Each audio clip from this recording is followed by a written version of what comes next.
Hey guys, Eric here, and I want to talk to you real quick about the dailydownforce.com. Every day, this website covers the latest news and trends in NASCAR, from silly season right through the checkered flag in Phoenix. Need a new morning routine as soon as you wake up? Well, now you have it, dailydownforce.com. This is the website I use to keep up with the industry, the drivers, and of course, what the community is talking about. And speaking of community, dailydownforce.com is also home to some of your other favorite NASCAR content creators. Plus, they've got all sorts of information that I like to keep bookmarked, like schedules, penalties, ratings, and everything you want to know. Oh, and be sure to check out the merch shop while you're there to find some exclusive diecasts and collectibles. So check out dailydownforce.com, that's dailydownforce.com, and I'll see you in the replies.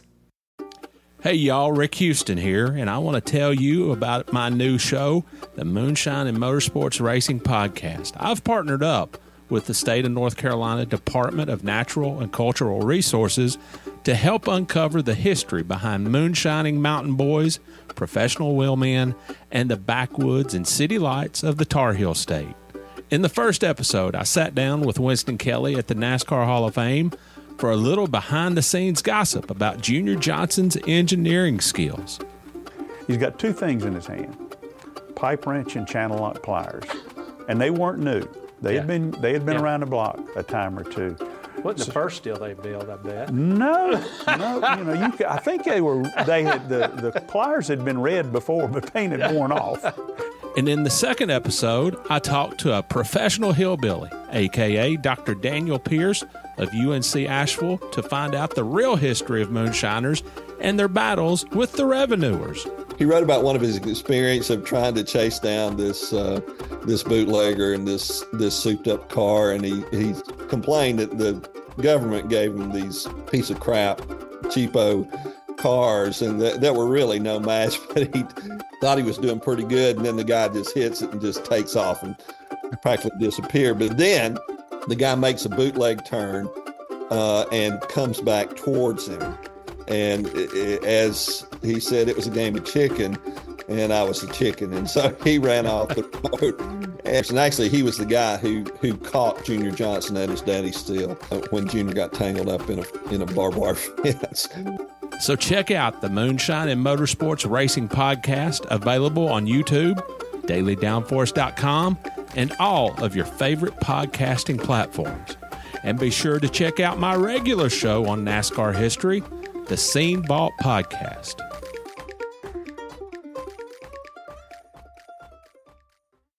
Hey there, NASCAR fans. Have you got your copy of the latest edition of NASCAR Pole Position Print Magazine? If not, there's no better time than now to subscribe at polepositionmag.com. NASCAR Pole Position is the only print magazine covering NASCAR. Officially licensed by NASCAR, NASCAR Pole Position Magazine is published throughout the NASCAR season, and each edition is an instant collector's item, packed with great feature stories and photography. The magazine is even mailed to you in a poly bag for those who love to collect NASCAR memorabilia. At polepositionmag.com, you can even find past issues available to purchase. Get your subscription to NASCAR Pole Position and get great NASCAR content delivered straight to your mailbox throughout the season. Learn more at polepositionmag.com. That's polepositionmag.com. Eric Estep here. One of my favorite parts of being a NASCAR fan is collecting diecasts. It's how I got my start on YouTube, actually. To me, a room is not complete until it features shelves of NASCAR diecast cars. It's as good a time as ever to continue your collection or begin an all-new one by pre-ordering your favorite driver's 2022 Next Gen diecast at lionelracing.com or at any authorized Lionel retailer. Lionel is the official diecast of NASCAR, and don't miss Lionel Racing's NASCAR Authentics diecasts at a Walmart or Target near you. Not only is Lionel the official diecast of NASCAR, but they're also official supporters of the Out of the Groove podcast network. So what are you waiting for? Head to lionelracing.com to order your favorite driver's 2022 diecast.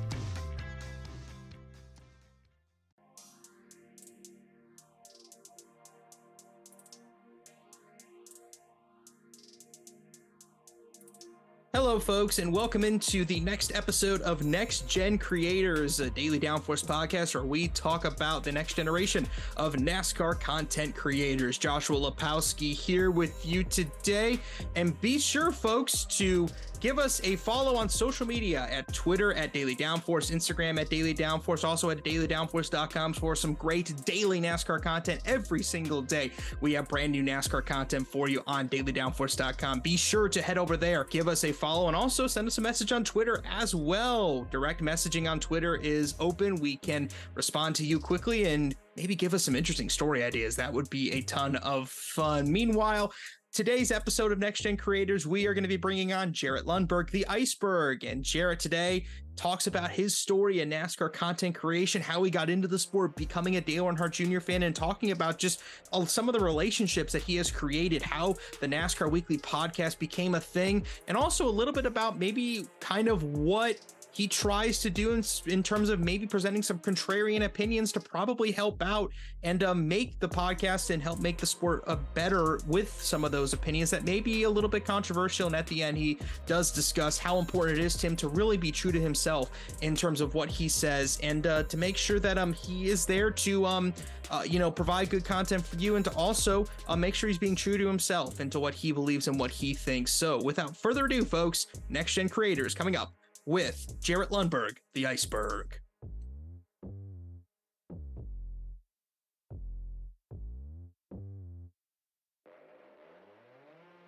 And today, folks, we welcome in Jaret Lundburg, the Iceberg, into Next Gen Creators here today.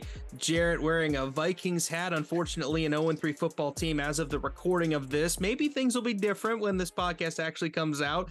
But I was just mentioning to you, Jaret, both of our football teams not really in a good state as we're recording this, both sitting at 0-3, me being a Bears fan, you being a Vikings fan. So we can both, that's our common ground we're going to have as we enter into this podcast today. At least we're not the Broncos. Like, at least we can give up 70. That's something I can never say that I've ever seen my team do. You know what? That's true. That's always a really, really great thing. Well, Jaret, thank you so much for coming onto the podcast here today. And y'all should know Jaret pretty well from his content on NASCAR YouTube. The Iceberg being his, I guess you could say your alias on NASCAR YouTube is maybe a good way to put it.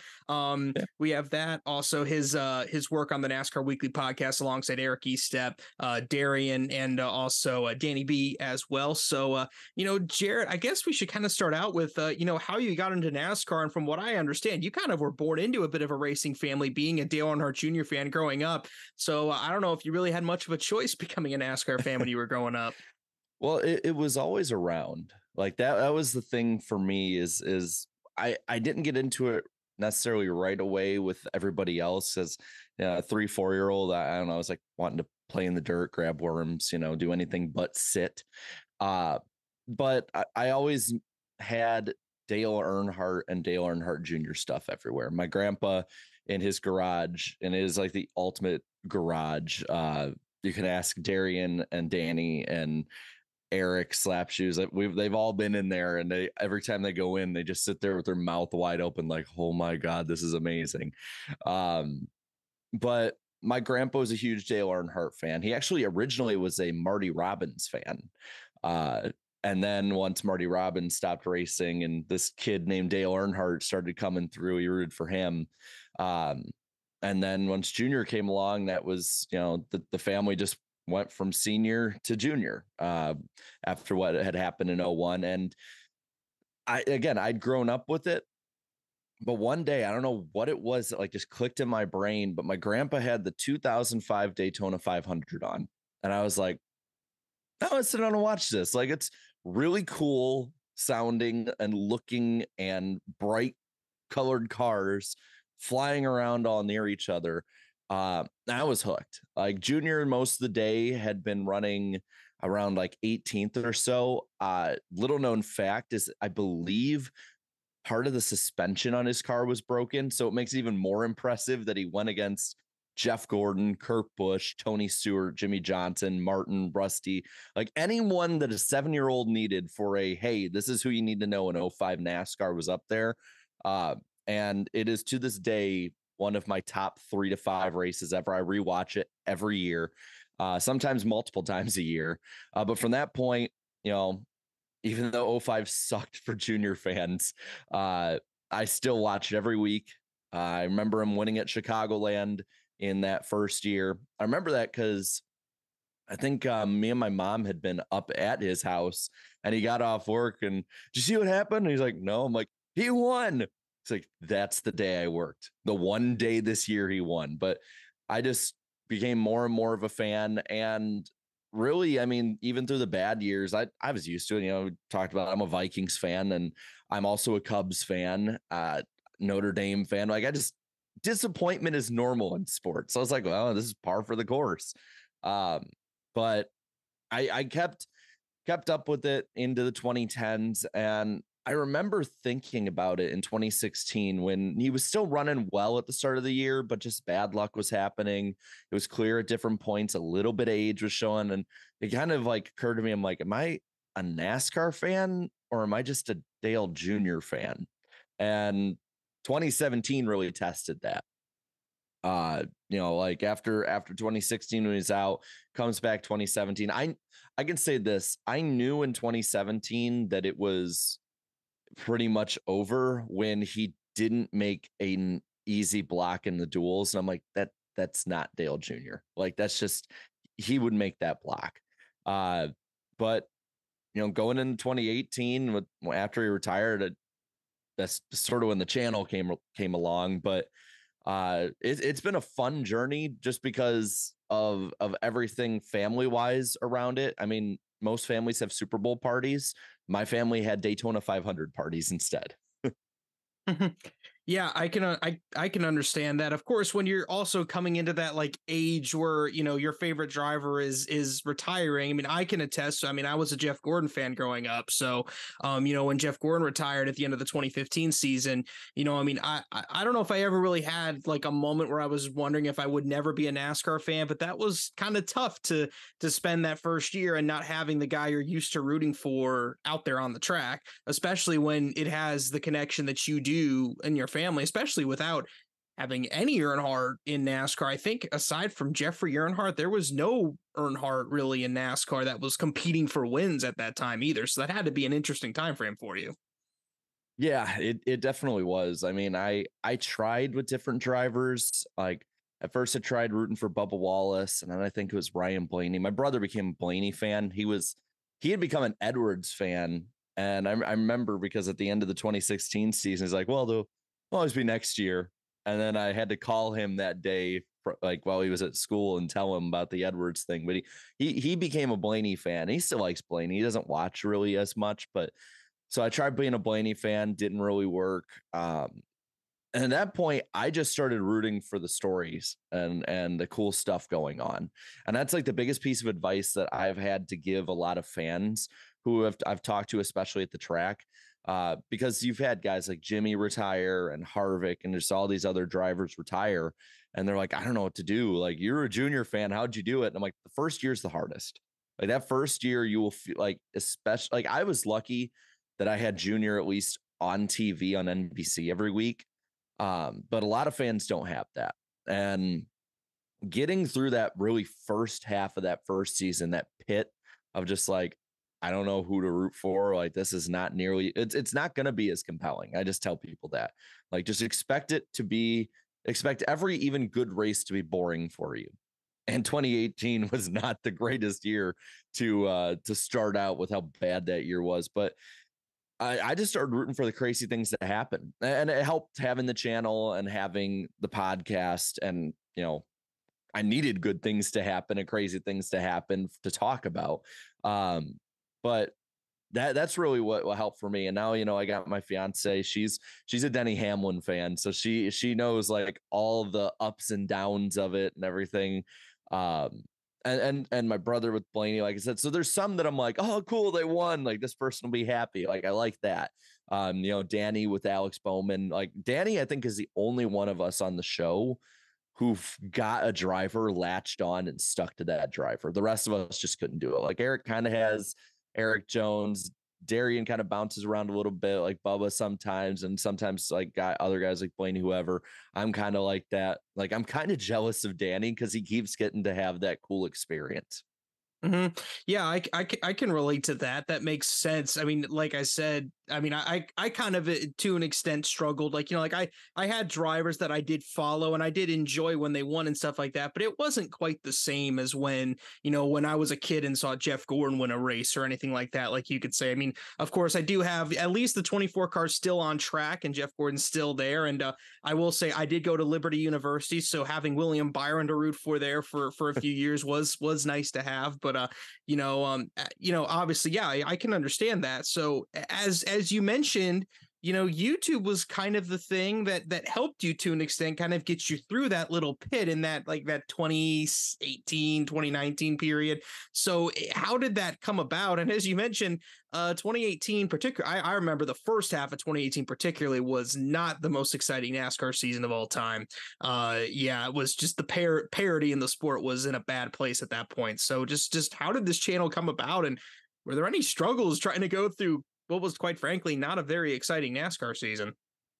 Well, so starting out with the channel part, it kind of goes back to high school with a nickname, or actually maybe middle school. I was playing football and I felt awful. I was sick. I was whatever, you name it, symptom wise, I had it. I later, found out I think it was the flu, but I had told my coach, because I was so out of it, I was like, I think I have a cold, and like he's looking at me like, are you kidding me, kid? Like you're gonna leave a football game because you have the sniffles. Again, later found out I had the flu, and I think I was out of school for like a week because of it. So he's like, sorry, Lundburg. No, you know what? Sorry, Iceberg, getting a cold, and that nickname just stuck through high school. Around 2015, I believe, going into my senior year, I made the channel as a throwaway channel. Like I was like, if I just like record concert stuff. So like originally when people clicked on my channel, it was like 2 NASCAR videos at first, and then a bunch of like Rush concerts and Iron Maiden and like just everything not having to do with, I think, Avenged Sevenfold at one point I had posted on there. I was that person who was just like, I'll film this and we'll see what sticks.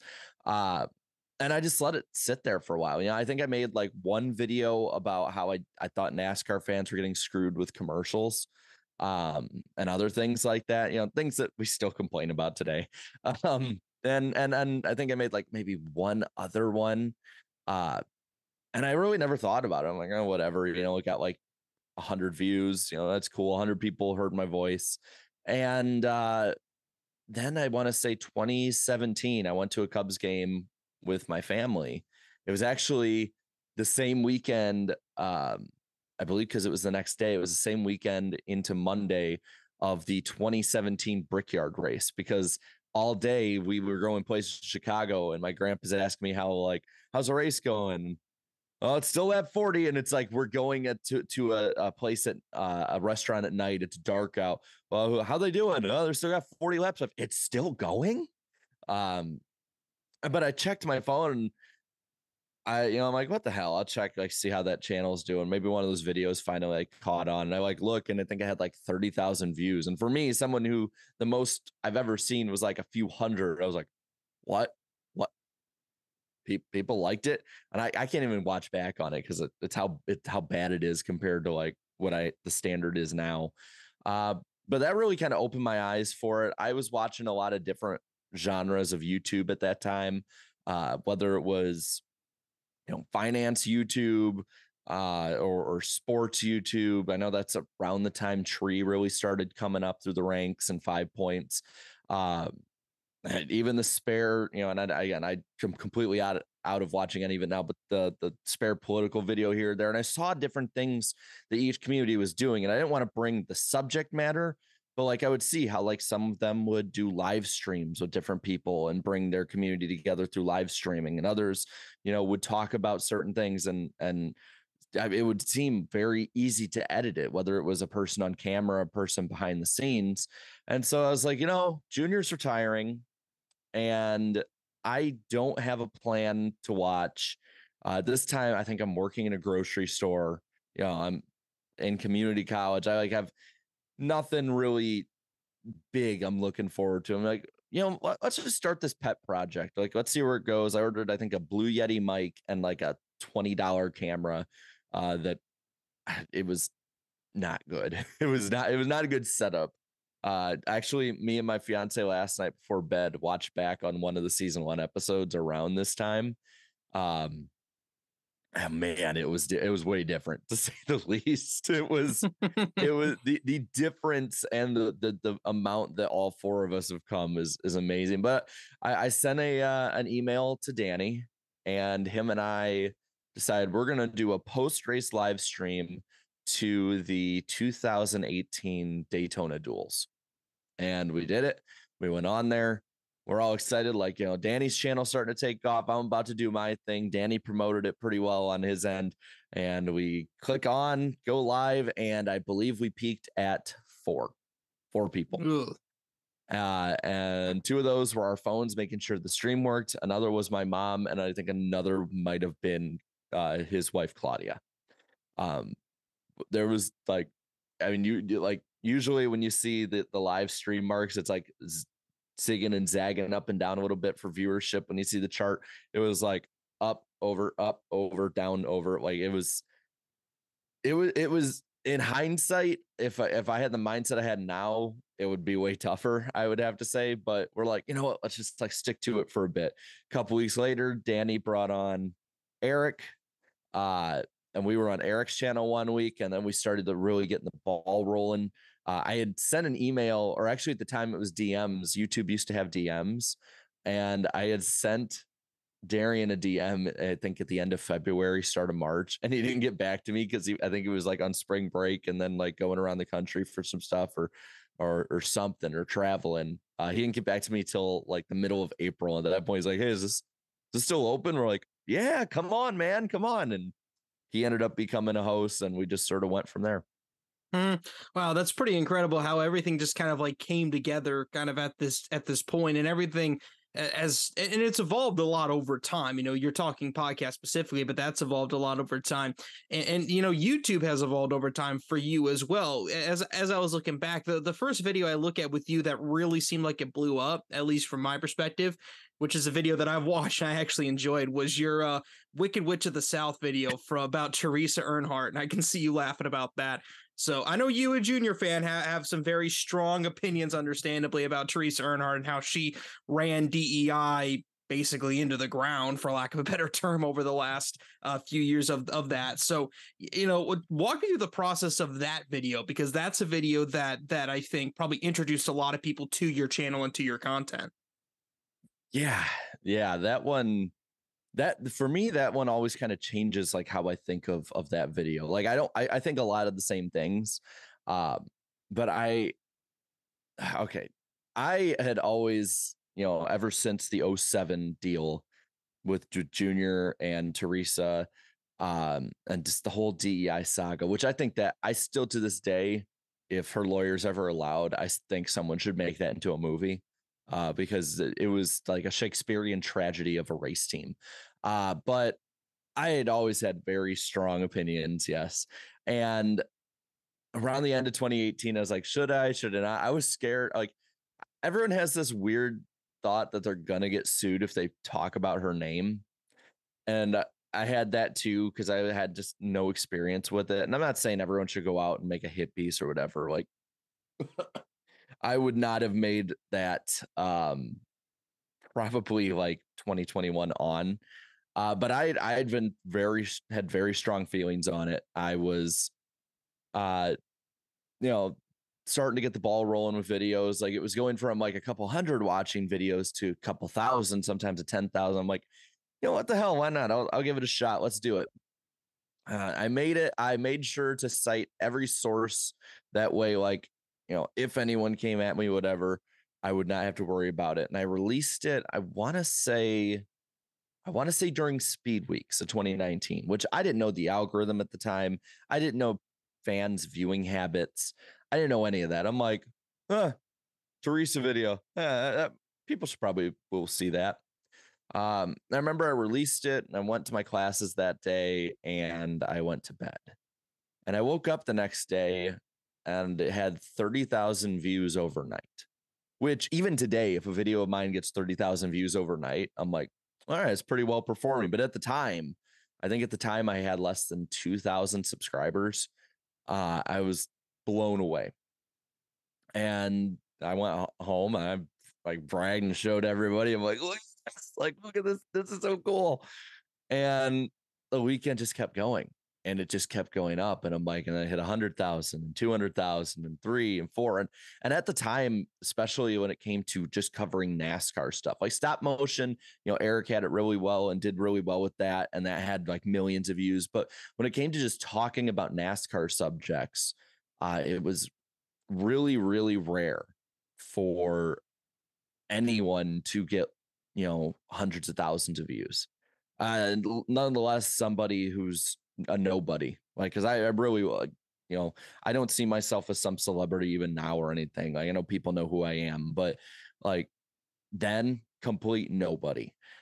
And it blew my mind. I think by the end of the weekend, it had 700,000 or 800,000 views. And at this point, I'm like, wow, like this is crazy. And through the years, it hit 1 million, 2 million. I think it's over 3 million views now. And it still blows my mind to this day. And I still have people who bring it up when they meet me. They're like, that's how they saw it. I know a lot of people in the garage ended up seeing it. And I had a few friends that were in NASCAR at the time who were like, yeah, everyone's seen that now. And so everyone knows who you are. And I'm like, what? I didn't want that to be the introductory, the first impression be me just ripping on Teresa Earnhardt a bunch. Sounds like most people were cool with it, but she's not very popular in there, so I see why. But that for me was, I did not know how to handle it at all. Like I didn't, go out there guns a-blazing and being like, look at me, I'm the best person out ever. None of that. But I didn't know what video to do next. I just sort of went about what I normally did. And a lot of people like who I've seen in anything have a viral video. Most people would be like me. They don't know how to capitalize on it. Now I probably would have done a follow-up or something if I had a video take off that much, or a video that is similar. So more people are like, okay, this stuff is normal. And that, I think the next video I did was like, I used to have a series called Devil's Advocate. And I had said, and whether I agreed with it or not, I'm going to give you a reason why this unpopular opinion could be a thing. And I think my next video was like why the Daytona 500 doesn't have to be the first race. I don't believe that. I would personally want it to say the first race, but that was not the best follow-up to have, because then people are like, oh, this dude's just an idiot who's just throwing stuff at the wall. Well, I mean, it is weird how the internet works sometimes. I mean, we at the Daily Downforce understand it. There are some things that we'll put out there that will blow up that we have no idea why it blew up. Like we're like, because I cannot count how many times we spend so much time in a morning meeting saying we need to put this story out because this story is going to do well, and it gets barely anything. We put out this random thing that we just came up with just because we needed something for the day, and then that becomes a huge story for we don't really know why. The internet's a fickle place, so I mean, I can understand why that would be kind of strange and weird for you. But even in that time frame, you still had some series going on. You had some level of traction on YouTube to at least some extent. So, can you tell me if despite it maybe not being your most popular video, is there a video that you're kind of the most proud of that you felt like kind of launched you into where you started feeling more comfortable with your content, if that makes sense? That's a toughie.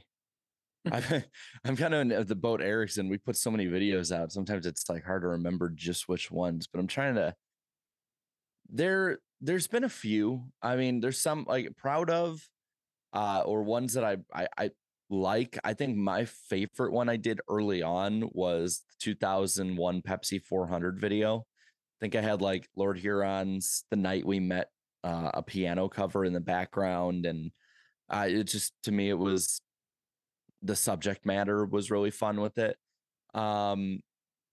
As for just things to publish that I personally, at least on my end, I wouldn't say I necessarily prefer, but I love doing the live stream side of it.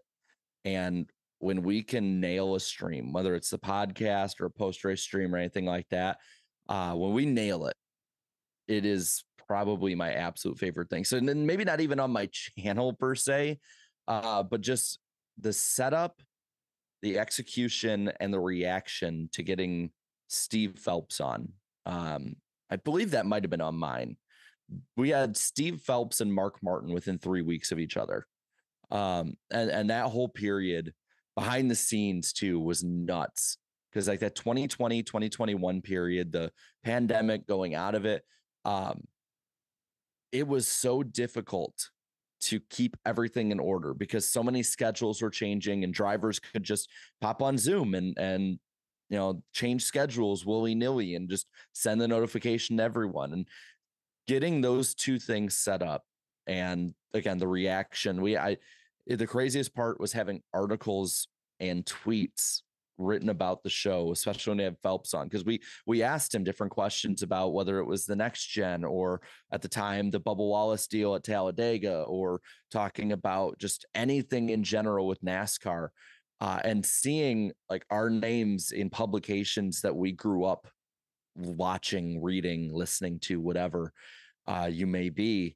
That was probably the proudest I think that I've ever been. And I think the other hosts, that's one of the proudest they have to have been ever. Was it was almost like a we made it kind of deal. Like people actually watched this show, sat through us probably bumbling. It was funny because all the guys had dressed up really well.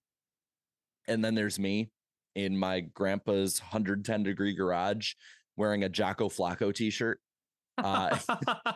I interviewed the president of NASCAR in a Jocko Flacco t-shirt. And the funny part is he's like, "Is that Jocko Flacco t-shirt?" I'm like, yeah, it is. I didn't know anyone made those. I'm like, well, I made one. Like, so I'm like, okay, he knows who Jocko Flacco is. We're good. But that probably for me was like the proudest moment, just because of the work that was behind it. I mean, it took that interview alone took months to set up. It started actually so that was 2020. It started the year before, August of 2019. It was when we all met at Bristol for the first time. Me and Darian, and then Danny had come by and saw too and joined in. The three of us started talking to him, exchanged, information, and the fact that he, because there's so many times like we were close to a date, but he's the president of NASCAR. Like he has something going on. And he'd be like, "I'm sorry, I can't do it." I'm like, "You're president of NASCAR, man. It's fine. Do not worry about it." But the fact that he rescheduled a few times, was able to come on, it says to us, it spoke so highly of him, of Steve Phelps, that, he didn't have to. Like, the show at the time was nowhere near even where it's at now when it came to people being around or production value, anything like that. But he answered a question. He stayed on longer than originally was, the plan. I think he was supposed to stay on only like 5 to 10 minutes, and it ended up being almost a 20-minute interview. I cannot say enough how proud I am of that, and how proud I am of the other guys too, of how we gelled perfectly. We set it together right. We had the order set up. Everything went right that could go right. And then to turn right around and do the Mark Martin interview around that same time too, just made it all the sweeter, because that Mark Martin interview is probably the most fun I've ever had doing something on YouTube, just because Mark Martin can talk about anything, and he can make everything he talked about interesting. And there's that little connection too that I had to Mark Martin. One of my uncles, his family worked for Mark Martin's dad's trucking company, and Mark Martin had really cut his teeth at the Rockford Speedway, where I had only lived maybe, I'd say, less than a mile away my whole life. So like it was always that connection of loving Mark Martin. Plus it's Mark Martin. How can you not love Mark Martin? But those two back to back, that's probably the most fun period, maybe stressful, but in a good way, but fun period I've ever had on YouTube. Well, I can understand that. And again, you kind of mentioned this earlier, but how you kind of are filling this interesting YouTube gap, because like I remember like around the 2010s, most of like the NASCAR YouTubers was really just gaming, like people talking about, you know, how bad the Technics games were, how bad the NASCAR Heat games were, that stuff like that. And we laugh, but that's true. Like that's where a lot of NASCAR YouTube was, or it was the stop motions like Eric or even the Affleck Cup series, that sort of stuff. You know, the newsy side of NASCAR YouTube didn't really come in until people like you guys started doing some things, and you know, bringing in someone like a Steve Phelps or like a Mark Martin goes a long way to selling you as a legitimate source for NASCAR news. And you've gotten to the point now where some of you are now being able to be credentialed at NASCAR races. And, you know, Darian was able to be credentialed at the Indy 500 back in May. A dream of mine, by the way. Funny story, but still, you know, it's really cool to see how kind of that is how you've become kind of, or you filled this kind of void in NASCAR YouTube that was missing for quite a long time. Yeah, that was the one of the coolest parts of 2018 was the way that we had kind of set up the podcast was to kind of make it a central hub for people. Because there were so many people that wanted to talk about stuff, but didn't know how to, or they knew there were people out there. I know Eric has talked about how coming on the show and hosting it, how he's kind of like us. We all never really had anyone our age to talk about NASCAR with.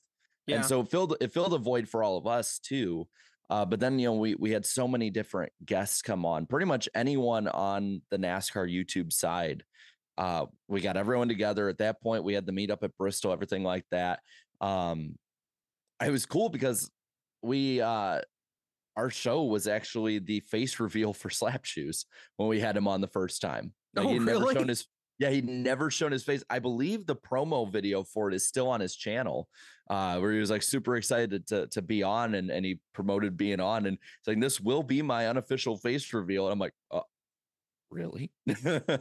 And we got really that community, you know, set up. And it's the thing that I've learned watching other communities is you're not going to all stick together forever. I believe we had like a dozen go to Bristol in 2019, and we're all friends still. At least most of us are still friends, I should say.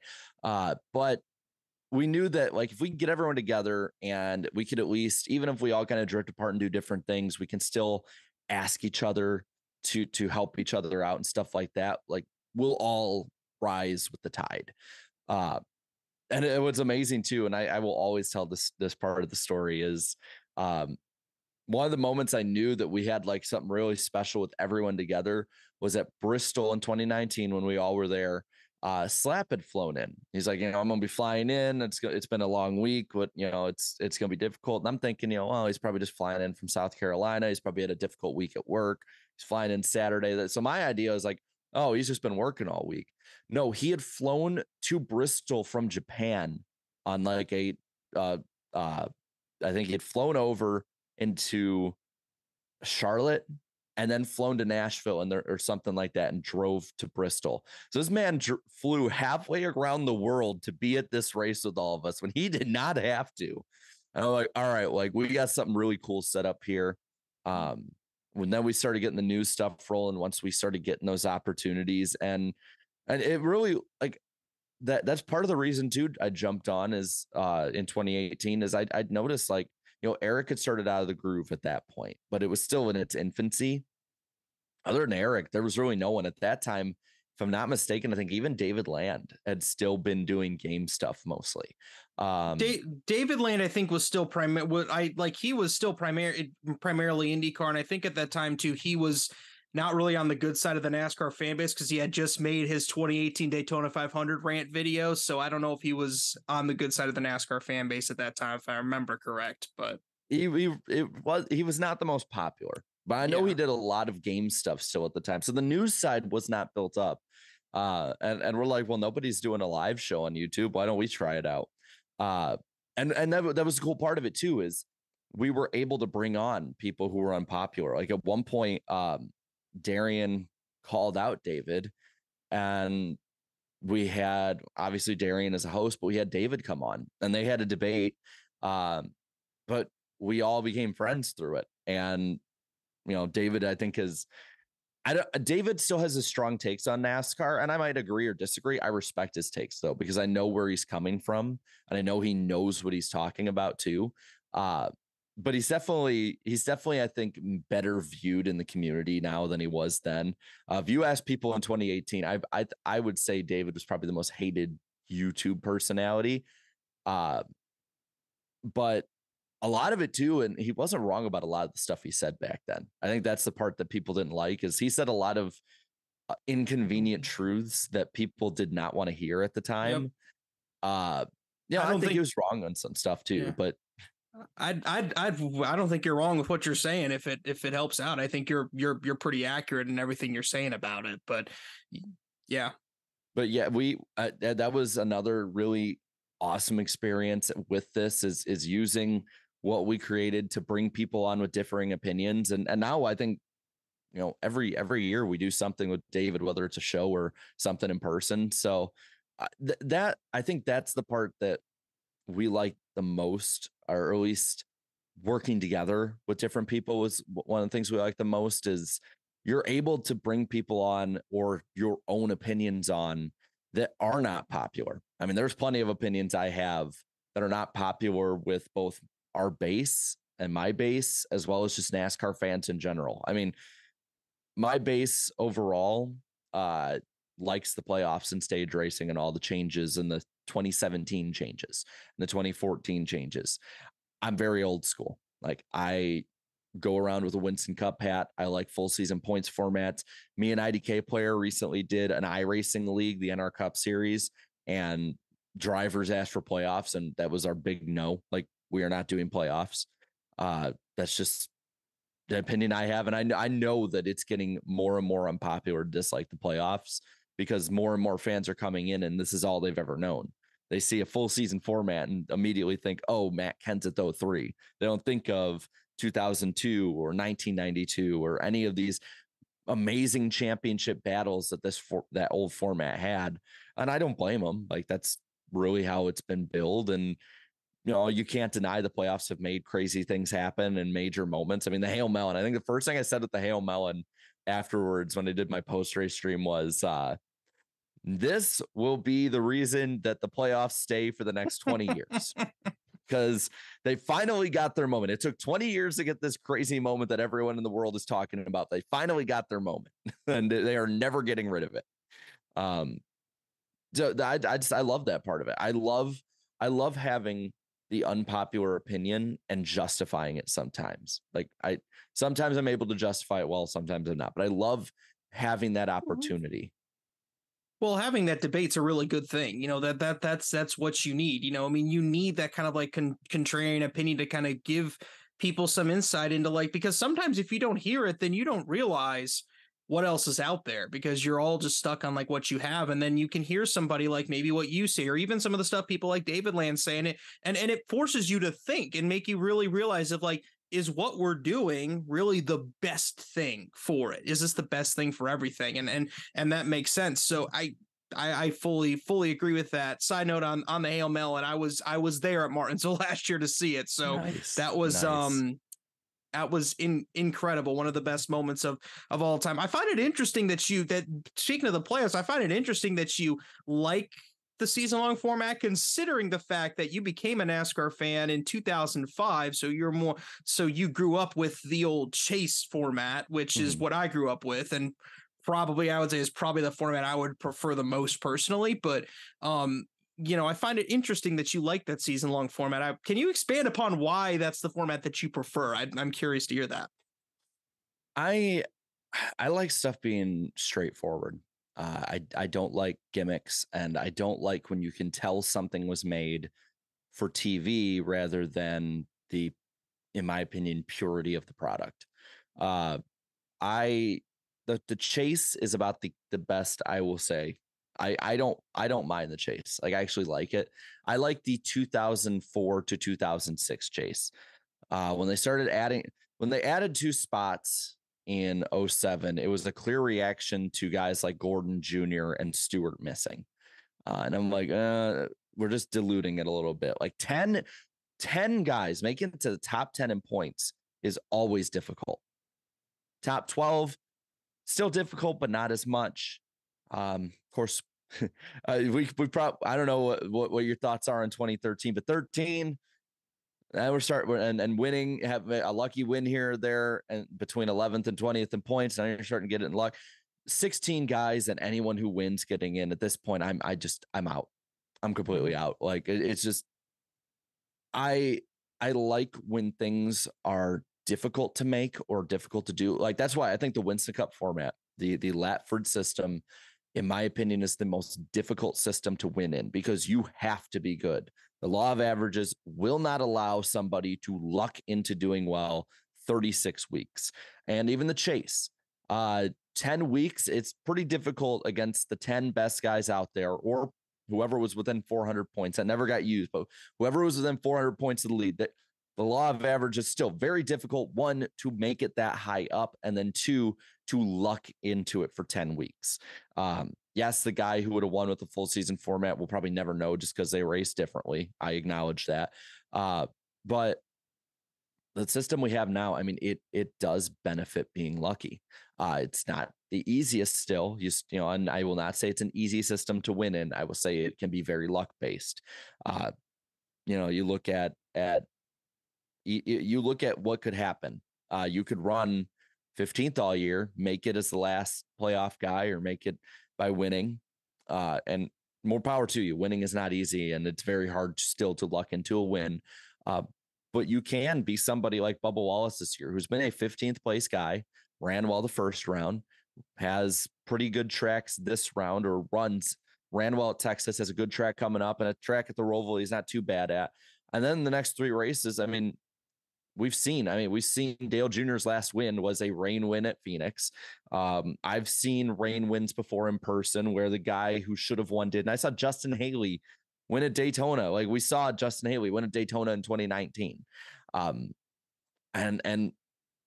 at least with the Latford system, and even the 2004 to honestly even 2013 chase, if the last race got rained out and the points ended there, well, you had either 35 weeks or you had the 9 weeks of the chase before then, all adding up to this point. You had the bonus points even with the season. One race to decide it all isn't going to be as egregious if it ends by a rain out or by some weird occurrence in those systems as it would in the current one. And for me, I just going back and watching old seasons, and 2002 is one of the most underrated championship fights ever. Oh, I agree. At one point, there were like 6 or 7 guys in it. People forget the guy who led the most laps that season didn't even finish in the top 10 in points. It was Dale Jr. And people forget that he's I believe the only person, or one of the only people that year that led over 1,000 laps.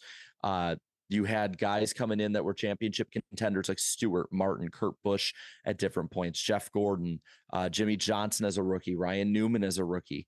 That stuff I feel is more special when it's not every year. Not every Super Bowl is down to the wire, or 28-3 comeback. Not every World Series goes to Game 7. That's why I think in 2016 it was so special with the Cubs. On top of everything else, it was an extra innings Game 7 moment, but that Game 7 moment came more naturally. It was not the MLB forcing the rules to make it. Mm-hmm. And that's why a championship to me, like 92 or 2002 and even 2004 with that old chase and 06, it's why those are more special to me now than these ones where it's like every year I know there's going to be 4 guys in it. Every year I know that they're probably going to be running for the win at the end, and that's cool, but it's set up to be that way. And mm-hmm. and that I can't get on board with it. I am an old head. I will admit it.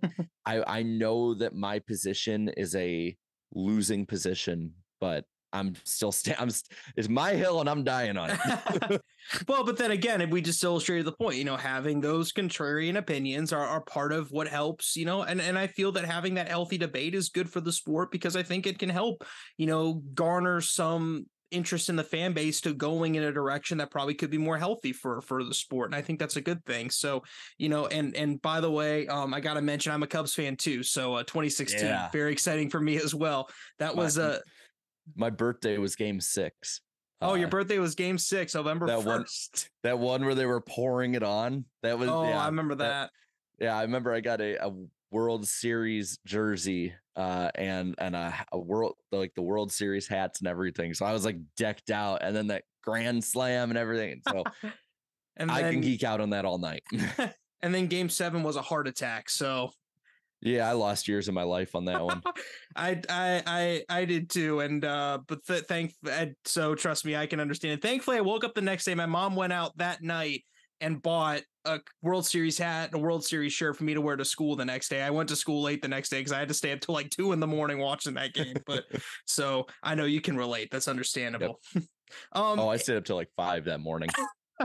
That's awesome. That's really cool. I rewatched the game. Yes. Oh, I have too, multiple times. Trust me. Well, no, I rewatched it that night. Really? Like, you rewatched it again? Me and my family stayed up, and then after the local celebration stuff ended, because it sort of played on a loop, we're like, let's just watch it again. Why not? Why not? It was 108 awesome. 108 years waiting for it. We might as well. Yes, I completely get that. Hey, I mean, I watched it over and over multiple times the next few days. And speaking of Chicago, you mentioned you're from the Rockford area. Rockford Speedway closing down, unfortunately. Chicagoland Speedway being a racetrack that not sure what NASCAR is going to do within the future. Tell me just kind of your whole spiel on everything regarding that and regarding motorsports in that area, because I'm from couple hours or so away from where you grew up. So, I can relate to it to an extent as well. But, tell me kind of your thoughts on all of that and kind of like what you're hoping to see in that area. Cause I know that that's something you're very passionate about personally. Yeah. So, I've since moved down to the Nashville area. So like the fairgrounds is now my home track per se, but it's that connection with Rockford Speedway. My grandpa took me there. When I started getting into racing, he took me there to see late model races, and just it's always been there. I mean, it's been a staple of the area since the 40s. I was lucky enough to go there, and the dairies let me basically wander around and just look at the track. I mean, it's so ground down. It's beautiful. I love that old surface, the old school vibe of it. It grinds my gears though, to say the least. I know that obviously, as I don't judge the family for selling or for getting out, especially after their mother who had owned the track for so long passed. Like I get that. But what grinds me up a little bit about it is that nothing's going to be done with the area. It's going to be an empty lot. Like originally it's supposed to be a Walmart, and then they dropped out. And I think like another store had said they'd do something, and they dropped out. And so it makes me mad, because I know so many of these stories where, it's as I mentioned again, Slap would say, a booming real estate market, and then nothing happens to it. They're not going to build houses on it, and it's happened with multiple tracks too. It's not just Rockford Speedway. And as much as there has been this revival with short track racing, there also has been, it's been with the bigger short tracks, or at least short tracks that are more well-known or in good areas. Whereas a lot of short tracks are still closing down. Like it's even hard to say for to tell fans to support it with their wallets, because fans at Rockford Speedway did. I mean, a track holds, think 8,000, and you routinely 5,000 to 7,000 would show up for every race. So that part's going to be tough. I'm not even, my parents, like I said, my parents now, they still live in that, neighborhood nearby. There were people who would complain about noise, and then basically all the rest of us who would live there forever would be like, shut up. You move next to a racetrack, this is what you get. But going to my parents, I'm going to take the long way, because I don't think I can drive past that area.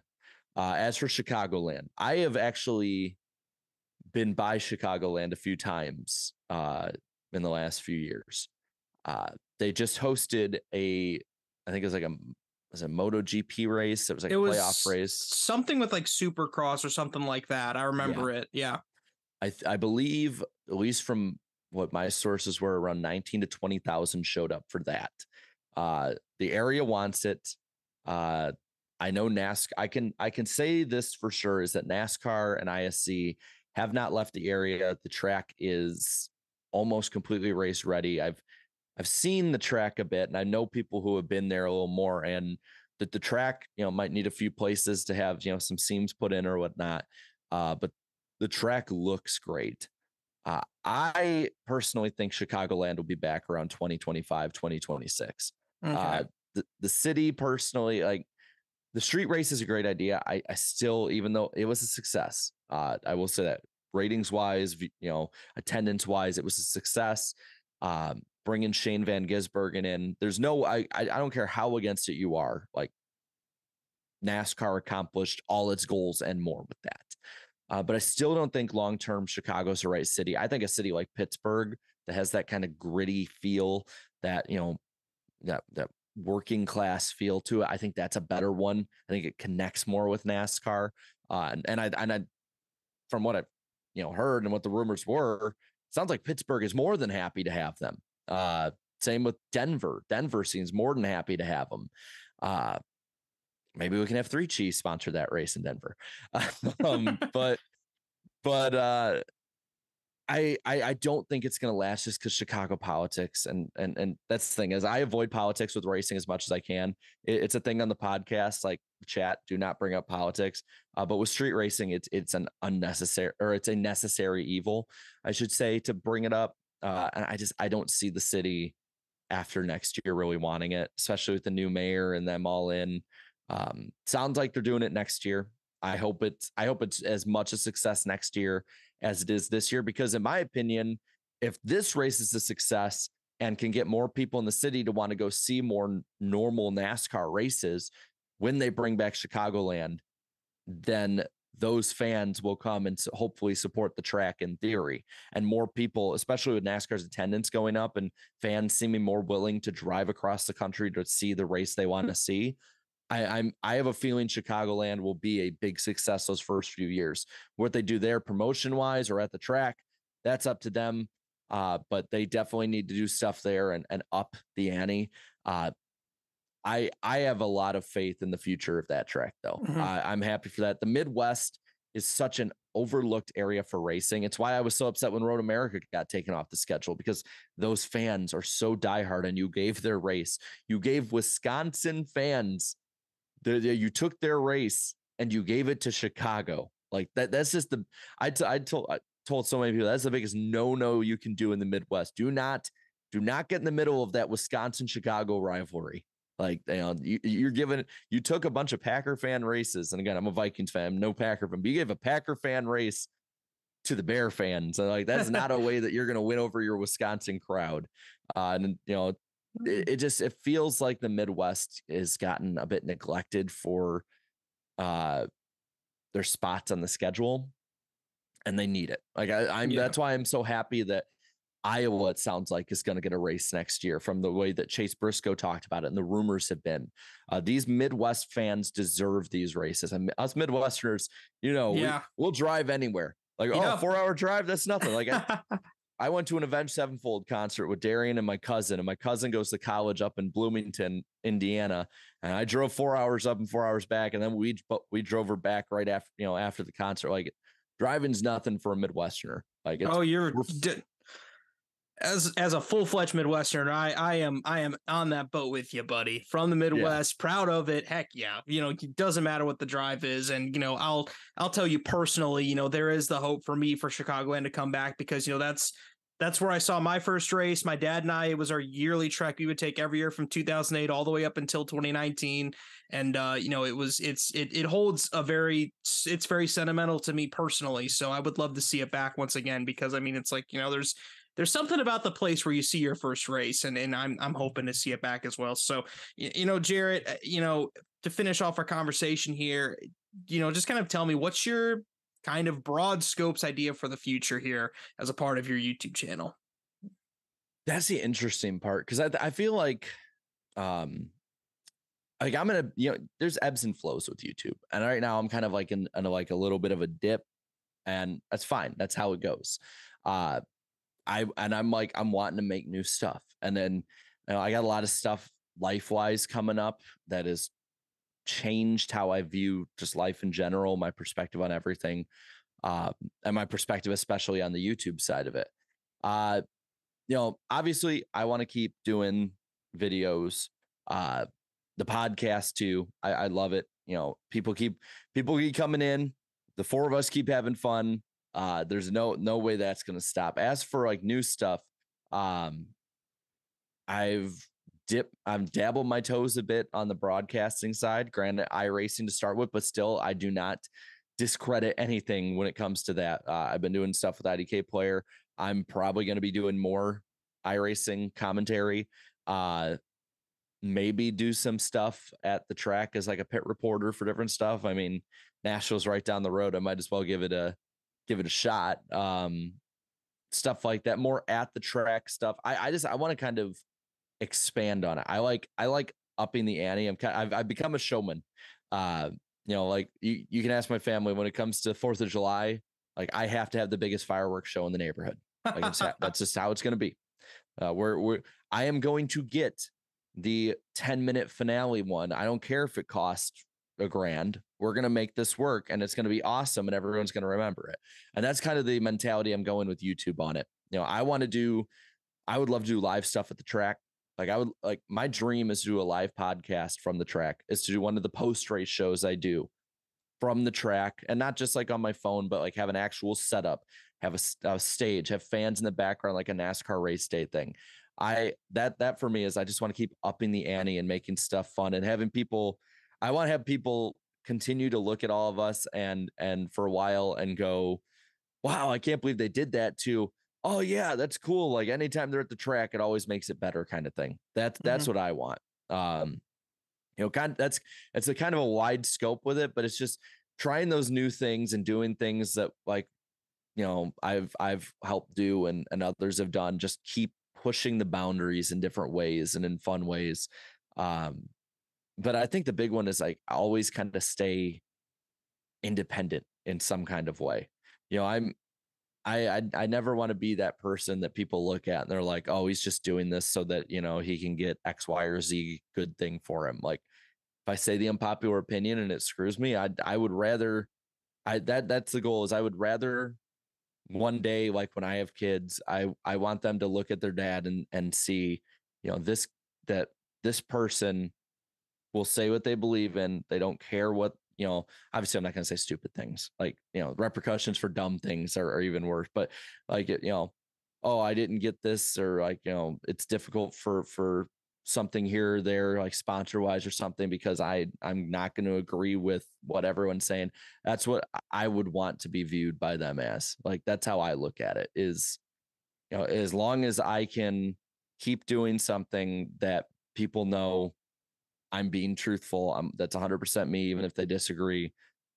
That's the big overarching message I would want to give people. I want to be me. I don't want to sell out in any way, and that's such a weird thing to say, I guess, because people have different ways of looking. I'm not saying, like, obviously I'm going to, not say stupid things just to say them. But I think, just coming on here and saying things on here, whether they're the popular opinion or not, going on different people's shows, even if they're not viewed the greatest by those in the industry, it's setting a course for myself to do what I like. I think that's the big overarching thing. I know there's probably a bunch of word salad and soup there, but hopefully there's a broader message I can string together with that in a hopefully neatly tied bow. Hey, you know what? It's all good, Jaret. You're honest, raw. That's what we want. That's what we're looking for. And we really appreciate you coming on here to the podcast here today for us. Perfect place to end it. Perfect place to end it, without a doubt, folks. Once again, this was Jaret Lundburg, the Iceberg, here on Next Gen Creators.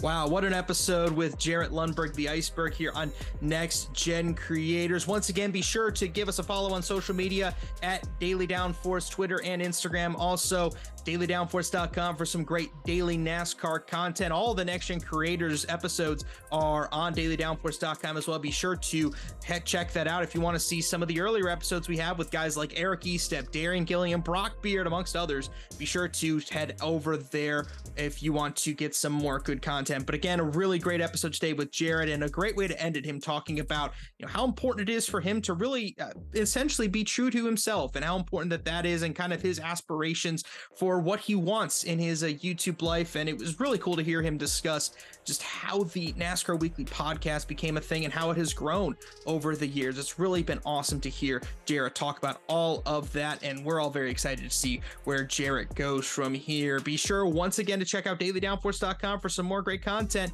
and we should have the next Gen Creators episode for you coming up here in the next couple of weeks. And be sure to send us a message on Twitter, please, at Daily Downforce. Tell us who you want to be on the next episode of Next Gen Creators. Who are some of the people you want to see, some of your favorite NASCAR content creators? We're talking YouTubers, podcast hosts, even people, graphic designers, people that write, all that sort of stuff. Be sure to send it all that way. Once again, I'm Joshua Lepowski saying so long for now. We'll see you on the next episode of Next Gen Creators.